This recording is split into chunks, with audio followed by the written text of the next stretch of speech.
Anyone who believes in indefinite growth on a physically finite planet is either mad or an economist. We don't want to focus politics on a notion that involves the rejection of principles around which a large majority of our fellow citizens organize their lives.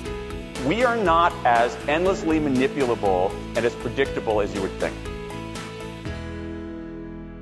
I try my best to dispel this widespread perception that economics is too complicated for non-economists.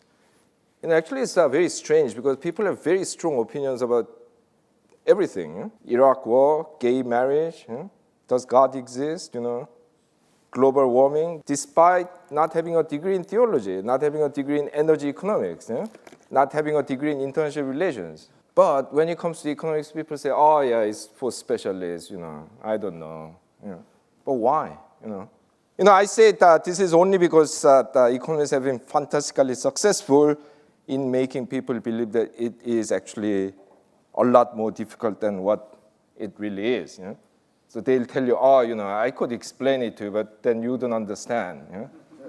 But in my previous book, 23 Things They Don't Tell You About Capitalism, I stuck my neck out and said 95% of economics is common sense. Of course, made to look difficult with the use of jargon and mathematics. And even the remaining 5% can be understood, at least in its essence, if not in all technical details, if someone bothers to explain it to you in an accessible way.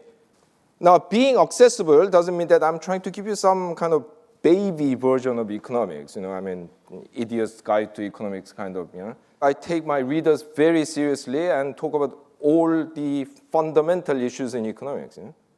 What is economics? The ethical foundations of economics. Whether you can separate economics and politics. And how different ways of conceptualizing the economy affects the way we see the world. For example, people think that today's free market economics is a direct descendant of Adam Smith, but this is not true. In Adam Smith and other so-called classical economists, the society, the economy was conceptualized as being made up of classes, not individuals. And the whole theory evolved around how the way these different classes with different material interests behave affect the way capital is accumulated, the economy grows, income is distributed, and so on. Today in free market economics, there's only individual. When you tell people, oh, isn't there a class? They'll say, no. That's an old Marxist concept. But if that's the case, why do the marketing companies have all these class categories? Because they'll look at groups A, B, C, C1, C2, target the advertising according to the type of people who they are targeting. Anyway, so I talk about all these serious issues, and it also discusses some topics that are largely ignored in economic discussions today. It also tries to introduce the reader to lots of what I call real-life numbers. There's this perception that economics is a number subject. Actually, you grab a recent graduate and ask him or her what the national output of his or her country is. Probably 90% of the time, the guy will say, I don't know. They wouldn't know how long people work in, Germany or Greece. Let me tell you how important it is to know these real-life numbers. In the recent Eurozone crisis, a lot of people, especially the Germans, criticize the Greeks for being lazy. If you look at the working hours, Greeks work 30% longer than the Germans. So who's the lazy one? It's a matter of productivity.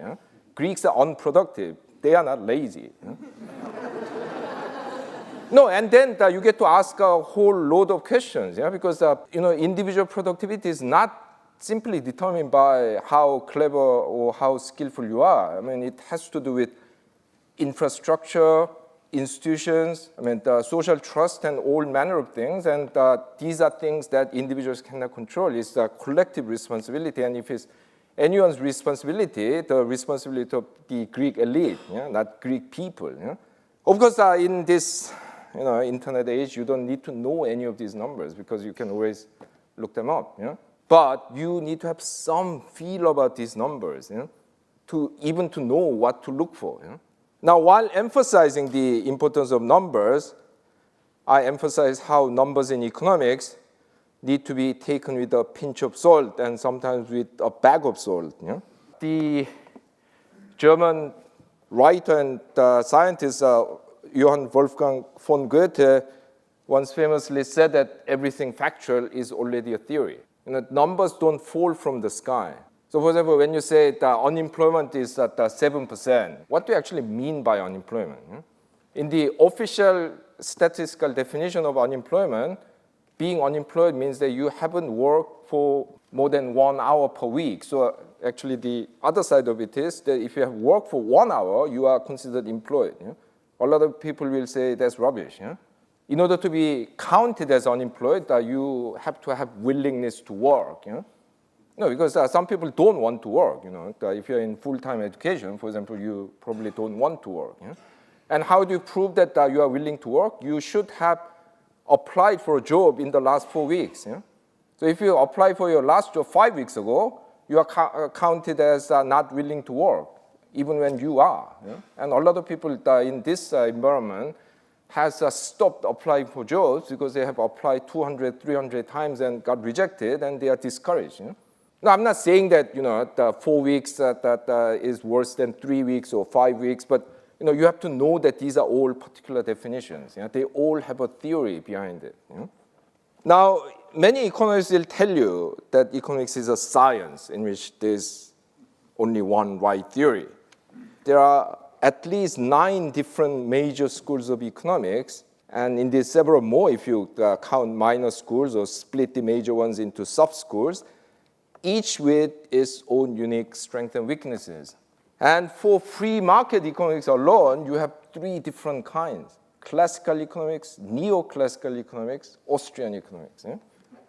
We need all these diverse approaches to economics in order to fully understand our economy, because they all make certain assumptions. They all have different underlying political and ethical values. They have all sorts of different theories about how the economy grows and so on. The Singapore problem, or what I call life is stranger than fiction. If you read only the financial newspapers like the Wall Street Journal or the Economist magazine, you'll be only told that Singapore succeeded because of its free trade policy and its welcoming attitude towards foreign investors. This is partly true. I mean, they did have those things, but you will never be told that Singapore government owns nearly 90% of all the land. 85% of housing is provided by government-owned housing corporation, and a staggering 22% of GDP is produced by state-owned enterprises, when the international average in that respect is only about 9%. Talking about Singapore, I always tell my students, look, give me one economic theory. It doesn't matter what it is, neoclassical, Marxist, Austrian, Schumpeterian. Give me one economic theory that can explain Singapore. Well, there isn't. So you need to know these different theories to fully understand how a country like Singapore could succeed. I argue that we have to let 100 flowers bloom, let different economic theories develop in their own ways and enrich our understanding. Going one step further, I argue that we shouldn't let just 100 flowers bloom, but let them cross-fertilize.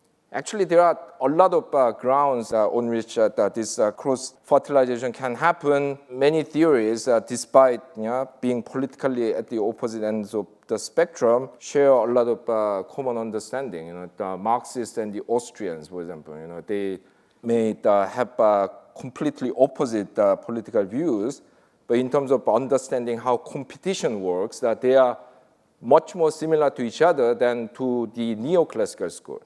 Austrians and Keynesians have locked horns since the 1930s, but actually they share this view that the world is a fundamentally uncertain place, and this rationality assumption of standard neoclassical economics doesn't work, and so on. So, I'm calling for this active cross-fertilization. So in this regard, my advice is that you should not be a man or a woman with a hammer by learning only one kind of economic theory, because whatever that theory is, once you believe that one theory is true, like the man with the hammer, you will start to see everything as a nail and bang everything. Yeah, it might work if it's a nail, that if you're lucky, But if it's an egg, it will be a disaster. So I say that you should get a Swiss knife. You should have a range of theories. And of course, you need some common sense to judge what tool to apply where. Most people of working age spend at least half of their waking hours in work, and a definite majority of those hours if you include the commuting hours. And if you are some unlucky black guy stuck in one of those far-flung townships in South Africa, you could be spending up to 6 hours a day commuting. Because the old apartheid regime didn't provide, and the new regimes that haven't quite made up for it didn't provide public transport for these townships. And these people have to commute with these minibuses, which are strangely called taxis in that country, run by these gangsters, charging an arm and a leg. But then they have to take it because that's the only way to get into town where their jobs are. So actually, we are spending a huge amount of time in work. I mean, especially these days, that if you're in white-collar jobs, that you never leave work because there's the email, there's Facebook, and there's the messages, and mobile phones. And despite all this, there's very little discussion of work in economics these days. I mean, how many economics books have you read that discuss work? In this dominant economic theory that is of today, that is neoclassical theory, people are mainly conceptualized as consumers. And work is considered as what these economists call disutility, that you have to put up with so that you can earn money with which you consume goods and services and then derive pleasure, or what they call utility. That's your aim, deriving pleasure from consumption. Work is only a means. But what happens in our workplace fundamentally affects us, not just our immediate physical and psychological well-being, but also our identity and our sense of self-worth and our self-fulfillment. This is why these days in many rich countries, a lot of people are very unhappy compared to, say, a couple of decades ago, despite the fact that they have higher income. Why? Because the work has become more stressful. Work intensity has increased. I mean, if you're working in Amazon warehouses, they track you down with GPS. I mean, there's that greater psychological pressure to perform, even if it's meeting stupid goals. All this performance-related pay and so on. No, I'm not against performance-related pay, but very often performance is defined with something that is easy to measure, which may not be the right the thing to pursue. We are having longer and more crowded commutes. We have less job security. People are a lot more unhappy, despite the fact that they have a higher income. But then, economists tell you, no, you should be happy. Britain today has 20% higher income than, say, 1975. Why aren't you happy? My book is not just an explanation of economic theories and facts. It's also a discussion about the role of economics in public life. And in this regard, I have 3 sets of observations to make. The first one is never trust an economist, and that includes me. Professional economists that like to say, we know what is correct. No, they don't have a monopoly over truth. I already told you that there are 9 different kinds of economic theory. The conclusion depends on which economist you talk to. And I argue that it is entirely possible for people who are not professional economists to have sound judgments on economic issues. I even argue that sometimes their judgments may even be better than those of professional economists because they may be more rooted in reality and less narrowly focused. And I argue that indeed the willingness on the part of the ordinary citizens to challenge professional economists and other experts is a foundation of democracy. If you really believe that all we have to do is to listen to the experts, to listen to the professional consensus of the experts, why do you need democracy? Let self-elected elites appoint each other and run the world. This is why a lot of people are unhappy with the European Union. I mean, them kind of imposing so-called technocratic governments in Italy and Greece. Mario Monti, I mean, I know him a bit. I mean, he's a very capable and economist and decent person, so I'll have him any day over Berlusconi. But, he wasn't properly elected. It's the counter to democracy to just parachute him into the Italian government. A lot of people said, yeah, but then, he's competent. But if that was the only excuse, you can make that excuse in China, in any dictatorial country. The second point is the Latin phrase, and it says, listen even to the other side. And I argue that this is the attitude you have to have in debating on economic issues. I'm not suggesting that you should have no opinion of your own. But what I'm trying to tell you is that given the complexity of the world and given the necessarily partial nature of all economic theories, you should be humble about the validity of your own favorite theory and should keep an open mind about it. Finally, throughout the book, even while I constantly make reform proposals, I emphasize how difficult it is to change the economic reality. Well, sometimes the reason is obvious. People who benefit from the status quo want to thwart change by any means, lobbying, bribery, media propaganda, and even violence. But the status quo often gets defended even without some people actively being evil. Think about the market system is that the rule is $1, one vote. So this means that the ability of those with less money to refuse undesirable options given to them is highly constrained. So for many poor workers, especially in developing countries, the choice is often working in factories with inhumane conditions or starving to death.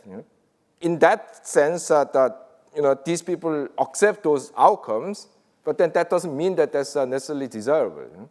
But still, it means that the status quo gets defended. Also, we can be susceptible to beliefs that are against our own interests. What happened when Barack Obama tried to reform the American medical insurance system, and there were all these pictures of old pensioners demonstrating against what they call Obamacare with placards saying things like, government hands off my Medicare. Well, except that Medicare is a government program.